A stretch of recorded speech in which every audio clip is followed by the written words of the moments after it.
예, 오늘 함께 살펴볼 말씀은 베드로후서 1장 14절에서 18절까지의 말씀입니다.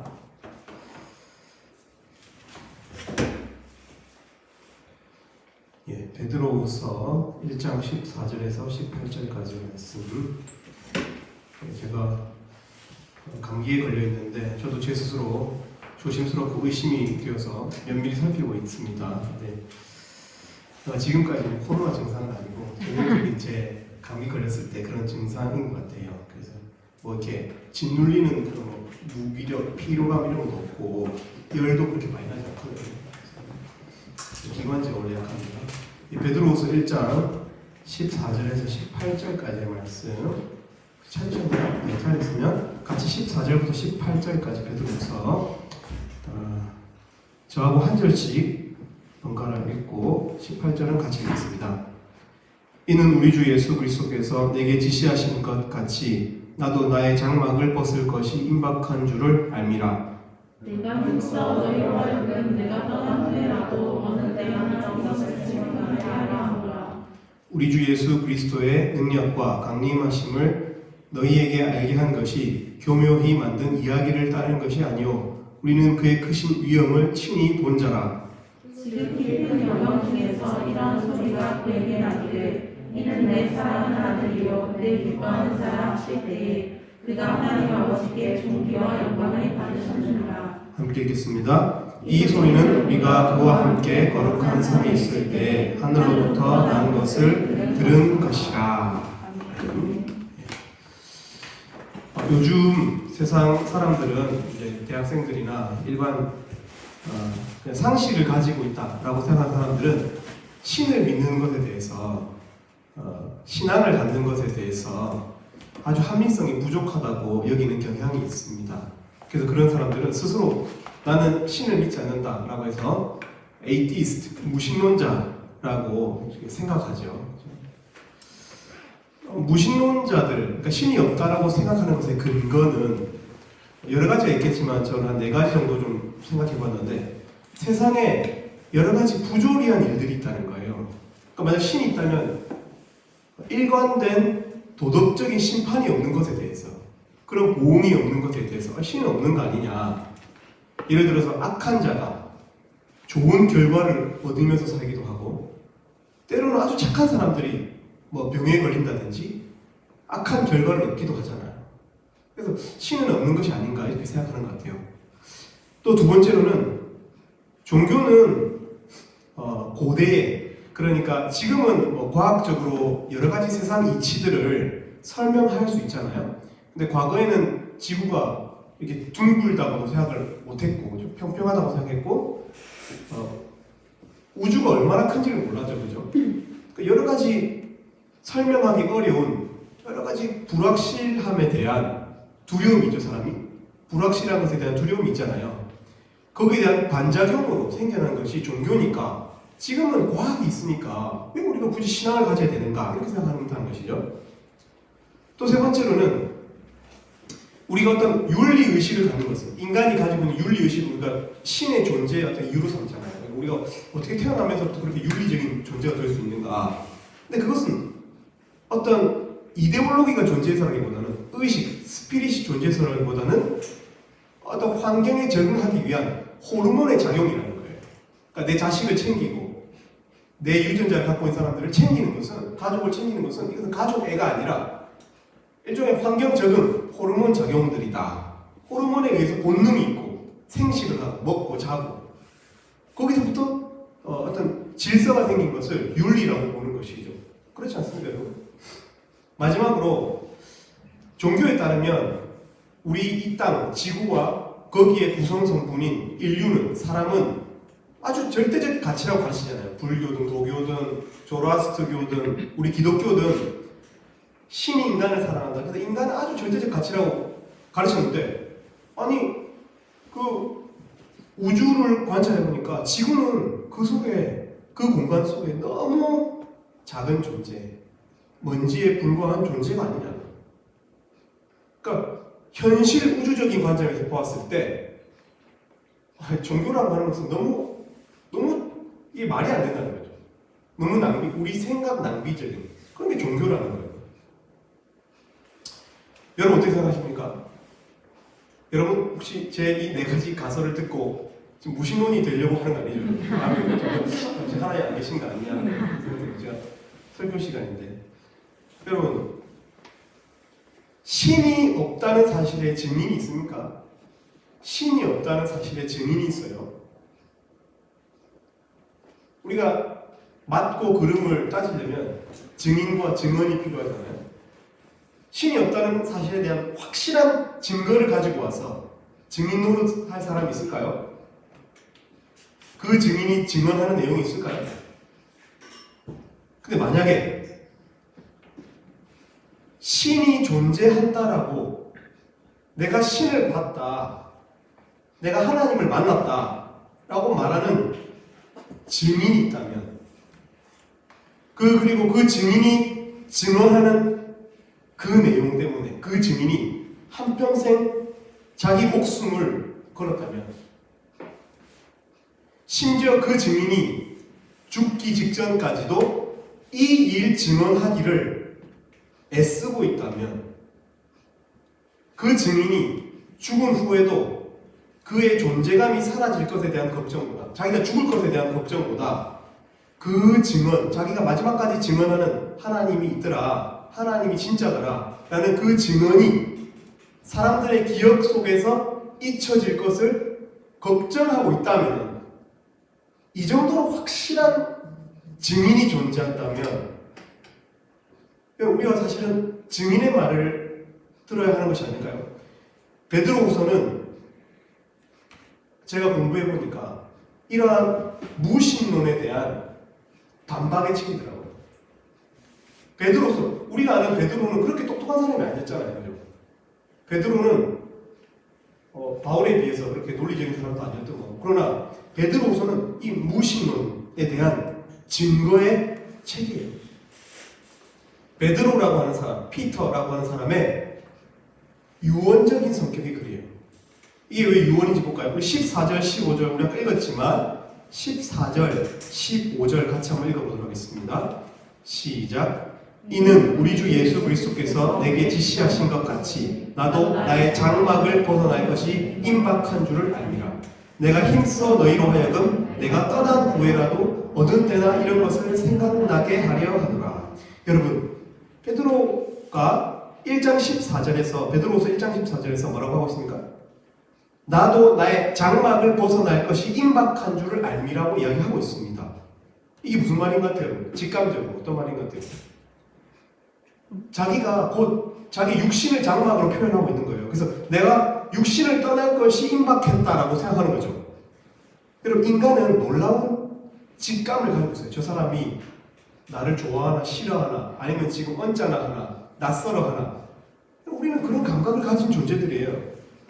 인간은 그런 직감을 가지고 있어요. 얼마 전에 보니까 개 구충제를 열심히 복용했었던 김철민 씨가 임박한 자기가 자기 장막을 벗어날 것을 눈치채고 제주도로 마지막 인생 여행을 떠났다고 합니다. 안타까운 일이죠. 사람은 자기가 죽을 것에 대한 직감을 가지는 것 같아요. 베드로도 나도 나의 장막을 벗어날 것이 임박한 줄 안다. 내가 지금 느끼고 있다. 내가 곧 죽을 것 같다.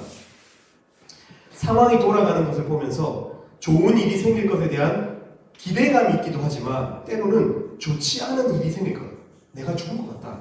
내가 지금 죽임을 당할 것 같다. 라는 것에 대한 두려움을 느끼기도 하는데 베드로는 후자예요. 지금 베드로는 힘든 죽음을 예감하고 있는지 몰라요. 요한복음 21장에서 예수님은 베드로의 말년에 당할 죽음에 대해서 예고하셨어요. 베드로의 스승이셨던 예수님께서 이렇게 말씀하셨어요. 내가 진실로 진실로 너에게 이르노니, 베드로에게 예수님 하신 말씀입니다. 네가 젊어서는 스스로 띠띠고 원하는 곳으로 다녔거든요. 이게 무슨 말이냐면 띠를 떼었다는 말은 이렇게 자기가 허리 띠를 띠고, 그러니까 사람이 이렇게 기동력을 발휘하고 가고 싶은 곳에 가고 할 때는 어떻게 해야 돼요? 바지를 걷어붙여야 돼요. 띠를 떼었다는 그런 표현입니다. 띠를 띠고 원하는 곳으로 다녔거니와 늙어서는 너의 팔을 벌리리. 베드로가 팔을 벌리고 죽을 거라고 예고하고 있는 거예요. 남이 너에게 띠 띄우고 원하지 아니하는 곳으로 데려가리라. 이 말씀을 하심은 베드로가 어떠한 죽음으로 하나님께 영광을 돌릴 것을 가리키심이라.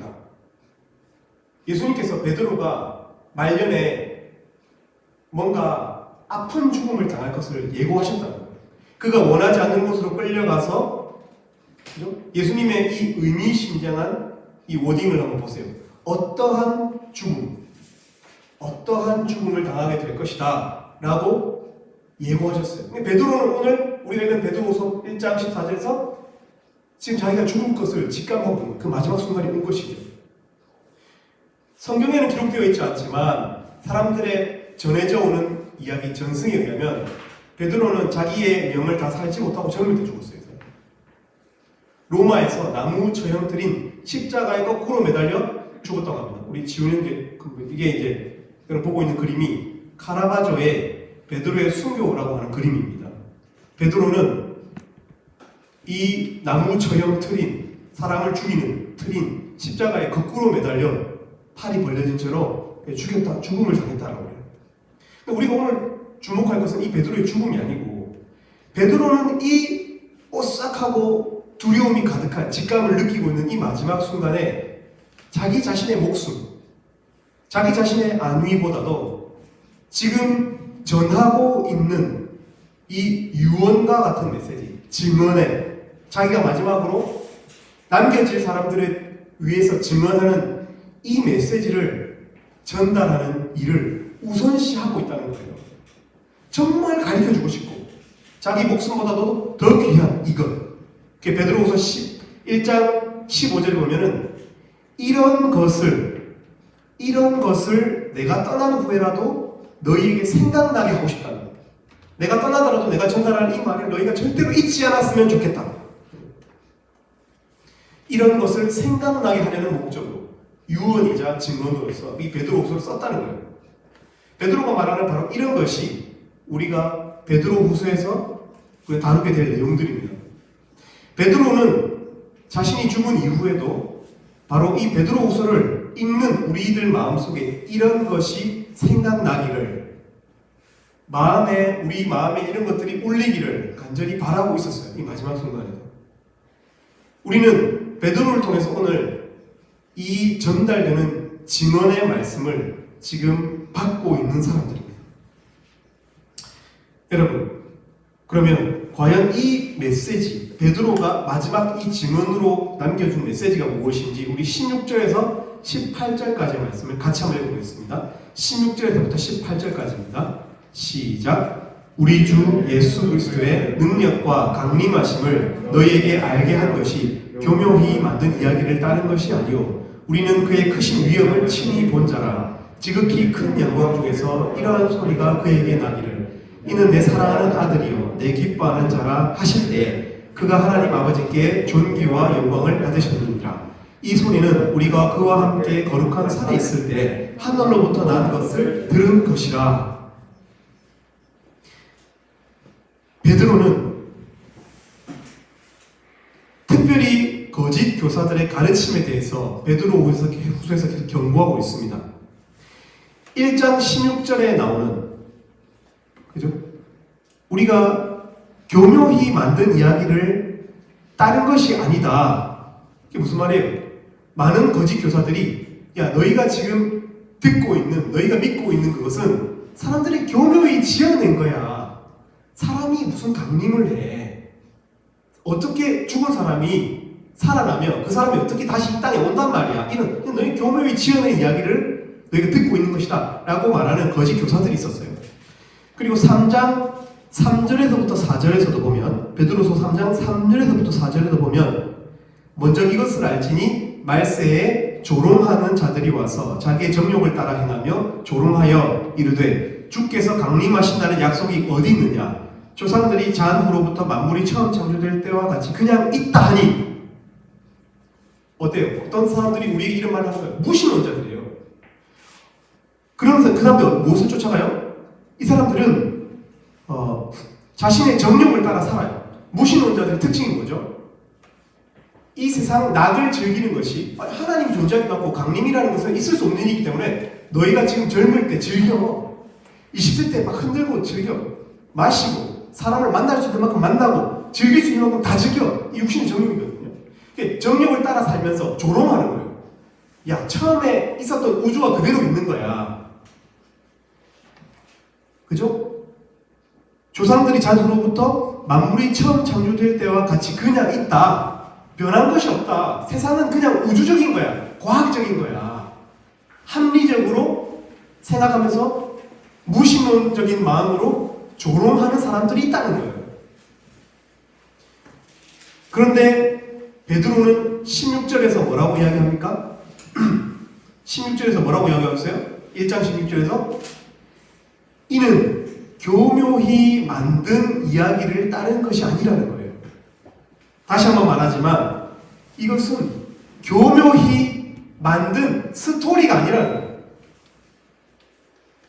머릿속에서 치밀하게 만든 그런 신앙 논리가 아니라는 거예요. 베드로나 바울이나 이런 똑똑한 사람들이 만들어낸 교리가 아니라는 거예요. 스토리가 아니라는 것이죠. 비실제하는 실제가 아닌 이야기, 말씀을 그냥 끼워 맞춰서 정말 그럴듯한 그런 이야기를 만들어낸 것이 아니고 교묘히 만든 이야기가 아니라는 거예요. 그러면서 뭐라고 이야기합니까?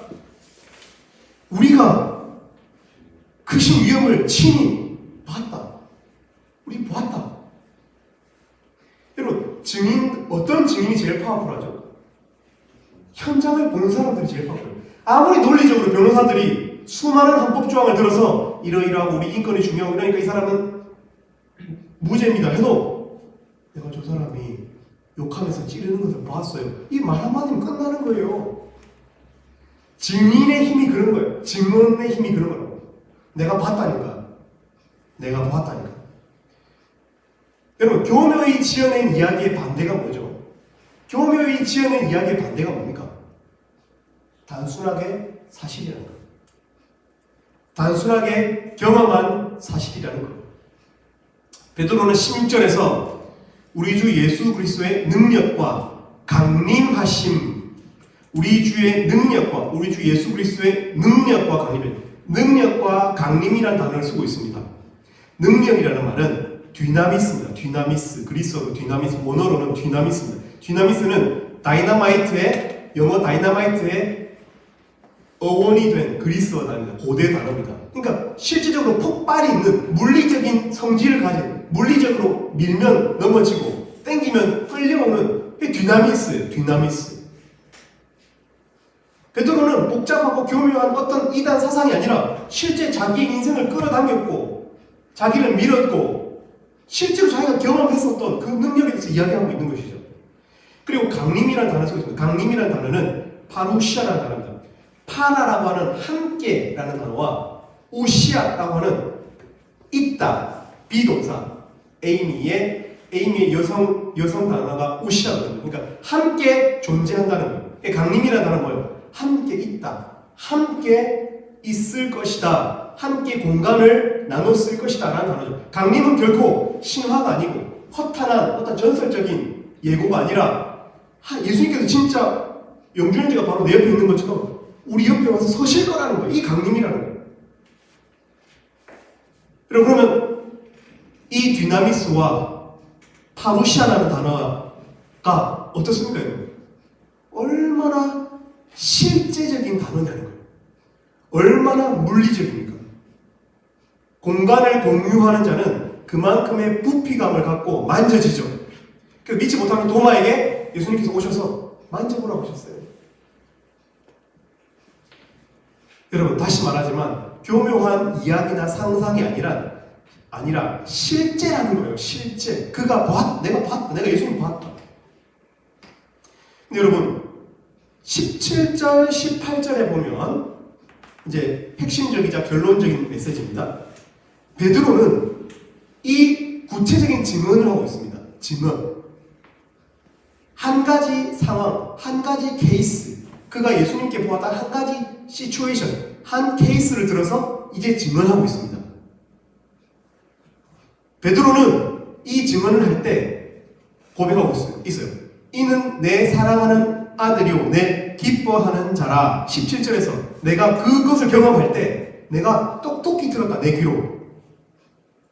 이는 이는 내 사랑하는 아들이요 내 기뻐하는 자라는 음성을 내가 들었다. 근데 어디서 들은 거예요? 18절에 보면 네, 거룩한 산에서 들었다고 여러분. 여러분 이 사건이 어떤 사건을 말하는 것 같아요? 베드로가 증언하는 이 사건이 어떤 사건을 말하는 것 같아요? 화평이 어떤 사건을 말하는 것 같아요?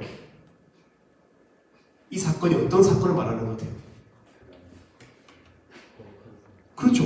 예수님께서 그 변화산에서, 우리가 변화산이라고 부르는 그 다볼산인데, 그 산에서 예수님의 형체가 희어진 사건, 빛이 난 사건, 아니 그 사건을 지금 증언하고 있는 거예요. 여러분 놀랍지 않습니까? 왜 놀랍죠? 베드로가 경험한 사건 중에서 얼마나 많은 더 큰 기적이 있었어요. 베드로는 자기 눈으로 어린 소년의 도시락에서부터 쏟아져 나와서 2만 명이, 남자 장정만 5천 명이 먹는 사건을 보았어요. 이 사람은 그 떡을 지금 자기가 뗐어요. 예수님이 잠깐 모습이 잠깐 하얗게 변한 것이 뭐가 그렇게 큰 사건이라고?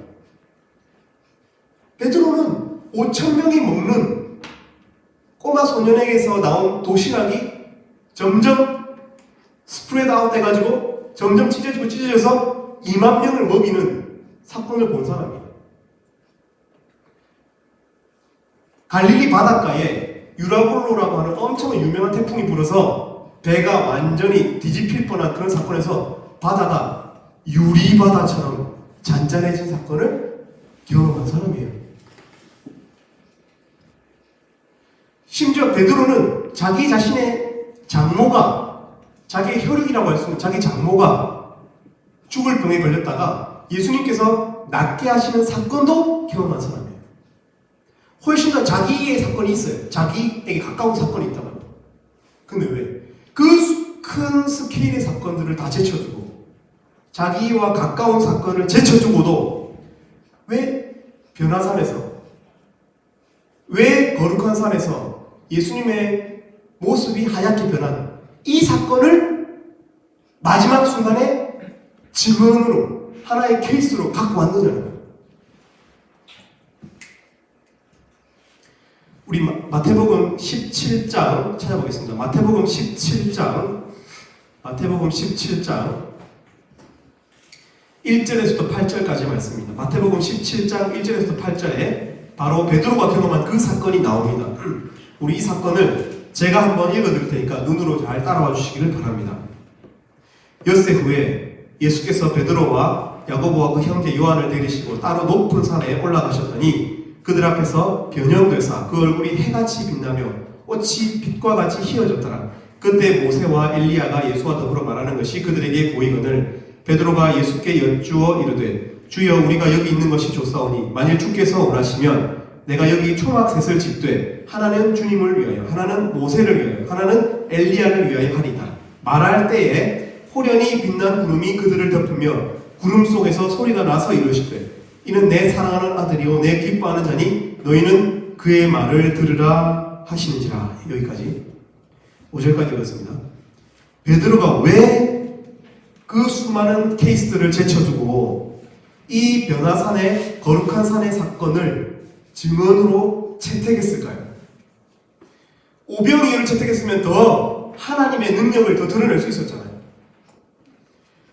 유라굴로 광풍, 바다를 잔잔하게 하시는 그 사건을 들었으면 이 기상, 이 우주를 주관하시는 하나님을 더 증언할 수 있었잖아요. 왜? 변화산 사건이냐는 거예요. 여러분, 이 마태복음 이 17장 사건이 어떤 사건입니까, 여러분? 예수님이 2절에 보면 변형돼서 그 얼굴이 해같이 빛나며 그 옷은 빛같이 휘어진 사건입니다. 예수님 앞에 모세와 엘리야가 나타난 사건이었어요. 여러분, 이날 베드로는 이곳이 베스트였어요. 베드로에게. 이 장소가 베스트였어요. 이 에어리어가, 이 스팟이 베드로에게는 베스트였다고요. 뭐라고 합니까? 주여, 4절에 우리가 여기 있는 것이 좋사오니. 베드로는 여기 있는 것이 좋겠다고 이야기했어요. 그래서 어떻게 합니까? 내가 여기서 초막 셋을 짓되 하나는 주님을 위하여, 하나는 모세를 위하여, 하나는 엘리야를 위하여 하고 아부를 떨고 있습니다. 베드로는 여기 있는 것이 좋다라고 말하고 있습니다. 그러니 무슨 말이에요? 이곳을 떠나고 싶지 않다는 거예요. 그러니까 베드로는 이곳이 최선인 거예요. 땅 밑에보다, 산 밑에보다, 산 아래보다 이 산 위가 좋다는 거예요. 지금 예수님과 함께 있는 이 놀라운, 이 황홀한 모습, 이 황홀한, 이 카타르시스를 느끼게 하는 이 황홀한 광경, 세상의 두려움을 잠깐 마약처럼 잊게 하는 이 황홀한 이곳이 좋다는 거예요. 이곳이 최선이라는 거예요.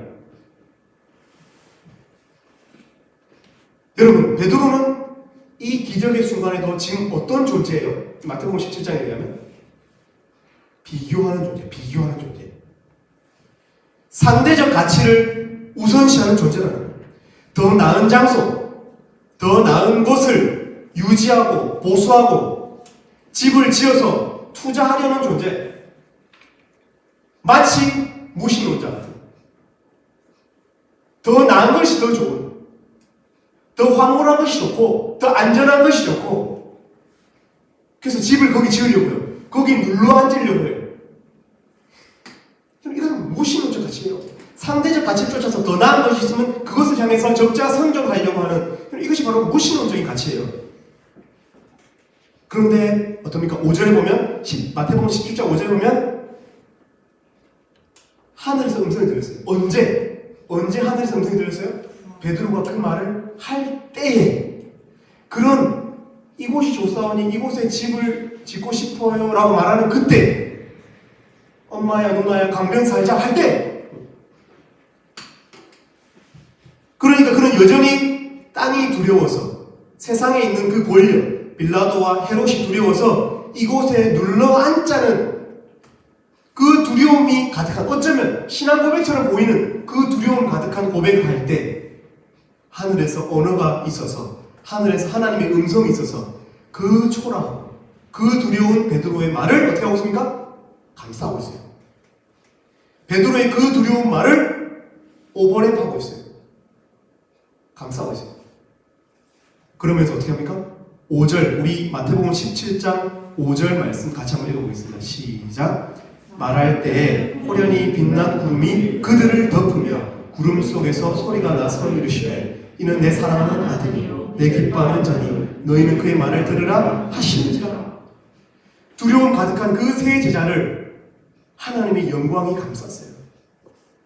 저는 마치 어미 새가 날개를 펴서 새끼들을 안는 것 같은 그런 느낌이 들어요.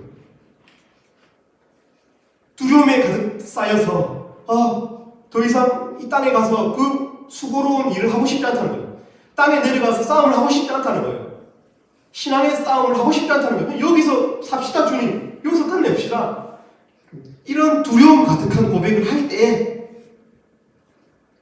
그들을, 그 말이 끝나기도 전에 그 말을 오버랩하고 그들을 둘러싸면서 뭐라고 하죠? 구름 속에서 하나님 아버지께서 내 사랑하는 아들이요 내 기뻐하는 자다, 이렇게 이야기하고 있는 거예요. 나의 사랑하는 아들이요 내 기뻐하는 자. 베드로는 여전히 상대적으로 어떤 것이 싫고 무서우니까 다른 어떤 것을 붙들고 싶어 할 때 하나님의 음성이 들렸어요. 하나님의 증언이 들렸어요. 그 언어는 어떤 언어였어요? 이는 내 사랑하는 아들이요 내 기뻐하는 자라는, 아들을 향한 아버지의 언어였어요. 베드로는 현상적으로, 투자적으로 집 세 채를 말했어요. 근데 하나님은 더 나은 어떤 것이 아니라 그 아들 예수를 향한 아버지의 마음 상태를 말씀해 주셨어요. 내가 그를 사랑하고 있다. 내가 그를 기뻐하고 있다. 여러분, 이 말은 증명이 아니에요. 증언이 아니라고. 이사야에 예언되어 있고 미가서에 예언되어 있고 스가랴에 예언되어 있으니까 베들레헴에서 낳고 맞제 나귀를 탔고 맞제 그 이사야서의 그 그 고난의 질고를 다 짊어진다고 했는데 마치 그러니까 예수가 내 아들이다 이게 아니라 내 사랑하는 아들, 내 기뻐하는 자, 내 아들이라는 사실을 증명하는 말인 동시에 언어 자체에서 사랑의 관계 속에 계신, 사랑의 관계를 누리고 계신 아버지와 아들이 드러나고 있는 거예요. 단지 그가 내가 어디 예언해서 베들레헴 마리아에게 났으니까 내 아들 맞지가 아니라 내 사랑하는, 내 기뻐하는 이런 단어는 증명을 넘어서 기쁨과 사랑의 감정을 드러내는 그런 언어였던 거예요. 베드로의 그 힘의 균형 사이에서 땅이 좋나 산이 좋나 그 힘의 균형 사이에 두려움을 갖고 있는 그 마음을 녹이고 오버랩 하는 하나님의 언어가 뭐예요? 아버지 하나님께서 예수를 사랑한다. 그가 그를 기뻐한다는 사실이 있어요. 베드로는 그 수많은 절대적인 자연현상의 기적을 경험했던 사람이에요. 아까도 이야기했지만 거기에 비해서 이 사건은 작은 사건에 불과해요. 사실은. 그럼에도 불구하고 베드로는 이날 사후의 세계를 경험했어요. 모세와 엘리야가 거기 있었어요. 천국, 내세, 사후의 세계, 믿음의 조상들이라는 것은 실제라는 것을 경험했어요. 무엇보다도 베드로를 강하게 붙든 것이 뭡니까? 그것은 바로 그곳이 우리를 사랑하시는 아버지 하나님의 세계라는 사실이었어요. 여러분, 하나님의 사랑을 믿습니까?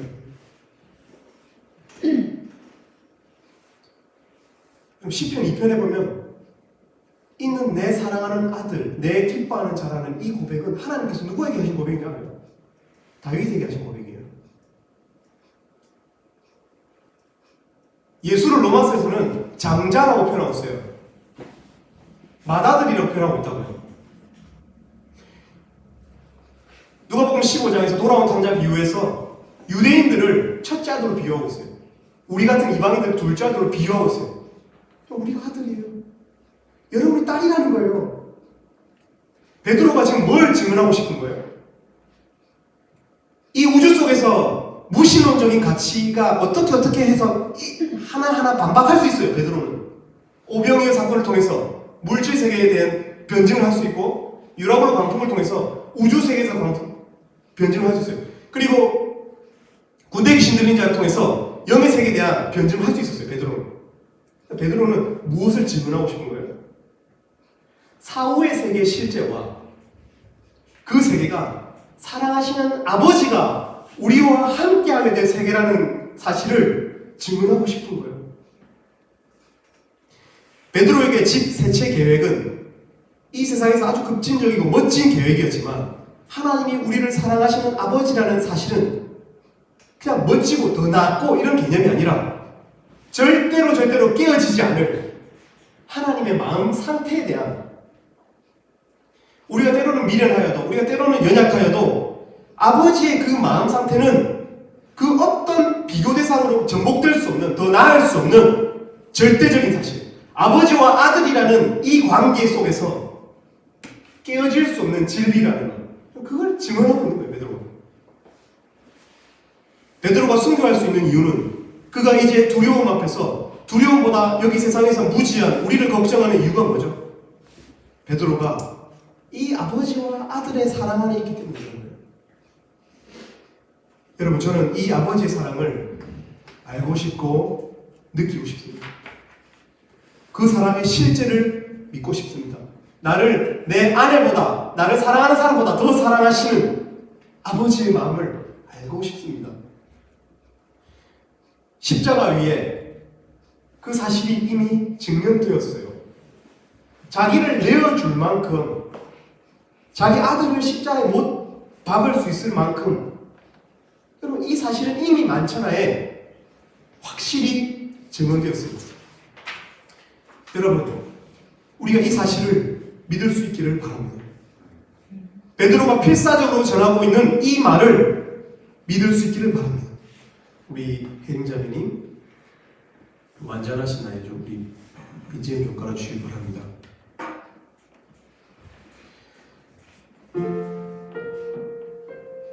여러분, 사도행전 1장 10절에서 11절에 예수님께서 하늘로 올라가시고 올라가실 때 제자들이 자세히 하늘을 쳐다보고 있었어요. 근데 그때 흰 옷 입은 두 사람이 그들 곁에 서서 말했습니다. 갈릴리 사람들아, 어찌하여 서서 하늘을 쳐다보느냐? 너희 가운데서 하늘로 올려지신 이 예수는 하늘로 가심을 본 그대로 오시리라. 물리적인 모습으로 오신다는 거예요. 이러므로 너희도 준비하고 있으라. 생각하지 않은 때에 인자가 오리라. 그럼 예수님 오십니다. 예수님처럼 오실 걸 믿습니다. 파루시아, 우리 곁에 서실 것을 믿습니다. 주의 약속은 어떤 이들이 더디다고 생각하는 것 같이 더딘 것이 아니라 오직 주께서는 너희를 대하여 오래 참으사 아무도 멸망하지 아니하고 다 회개하기에 이르기를 원하시느니라. 예수님의 재림이 늦추어지고 있는 한 가지 이유, 유일한 이유는 하나님께서 여전히 조금 참으시면서 구원받아야 될 여러분의 가족들을 생각하고 계신 것일지도 몰라요. 여러분의 친구들을 생각하고 계신 것일지도 몰라요.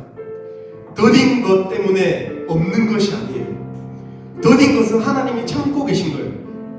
바꿔 말하면 더디다 여기는 그것이 좀 오래 걸리는 듯하지만 반드시 현실 세계에 나타나실 실제라는 거예요. 더디다는 표현은 그런 표현이에요. 실제 하게 될 거라는 거예요.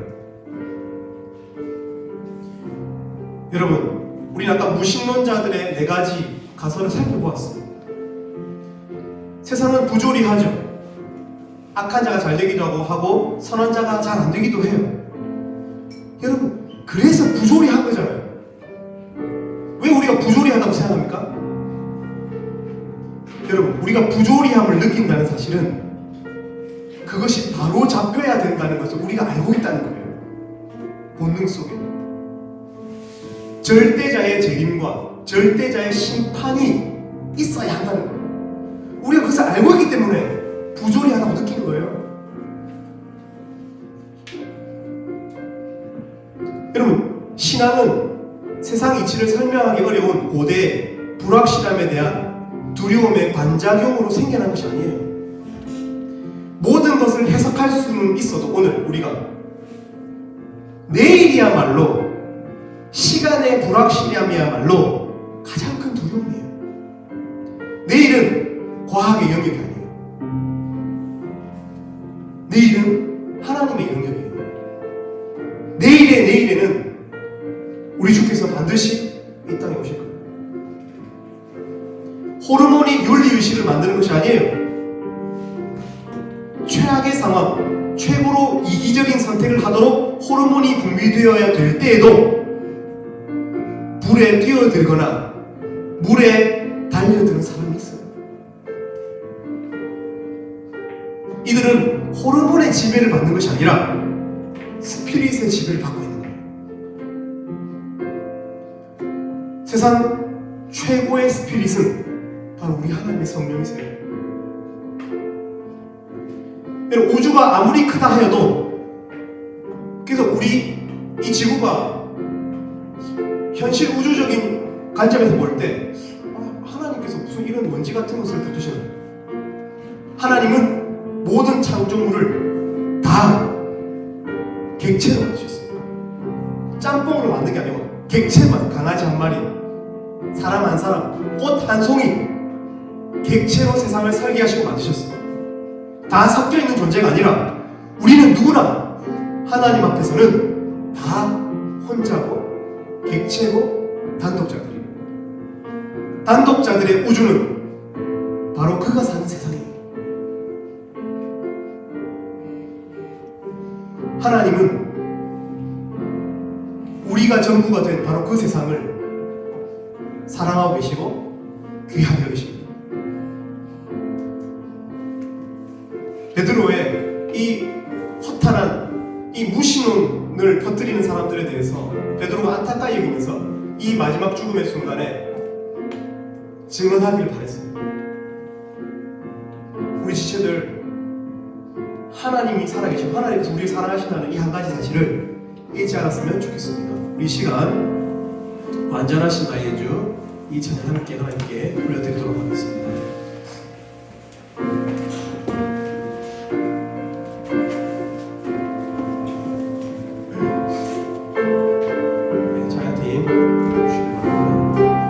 완전하신 나의 주 완전하신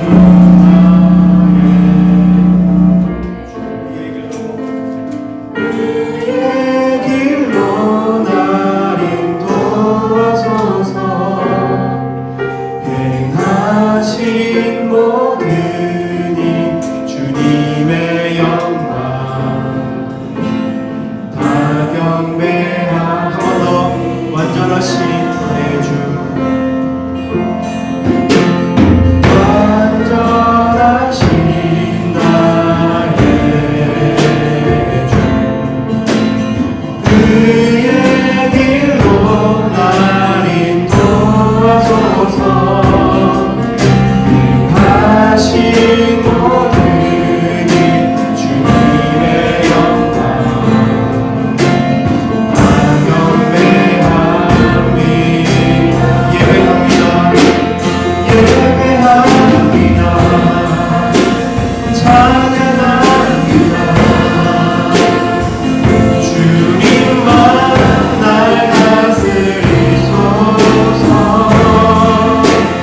예배합니다 찬양합니다 주님 홀로 높이 받으소서 예배합니다 예배합니다 찬양합니다 주님만 날 다스리소서 예배합니다 찬양합니다 주님 홀로 높이 받으소서 주님 홀로 높이 받으소서 주님 홀로 높이 받으소서 제가 한번 기도하도록 하겠습니다. 하나님 아버지 이 시간 참으로 하늘 보좌를 참 이곳 가운데 펴시고 우리의 예배를 받으시는 우리 하나님의 이름을 높여드립니다. 참 하나님께서는 우리의 아바 아버지가 되셔서 참으로 우리가 누구라도 주의 성령을 받은 자는 아빠 아버지라고 부르느니라 하셨습니다. 하나님 아버지 이 세상을 창조하신 이 창조주께서 나의 아버지가 되시는 이 말도 안 되는 이 믿음을 우리가 가질 수 있도록 도와주시고 하나님 그래서 우리 목숨의 위협이 온다 하여도 하나님 그 목숨의 위협이 그리 무섭지 않은 하나님 아버지 이 놀라운 이 영혼의 평안 이 세상을 맞설 수 있는 이 영혼의 평안 하나님 그런 신앙을 우리 사랑하는 부산지구 지체들에게 주시기를 원합니다. 감사합니다. 예수님 이름으로 기도 올립니다. 아멘.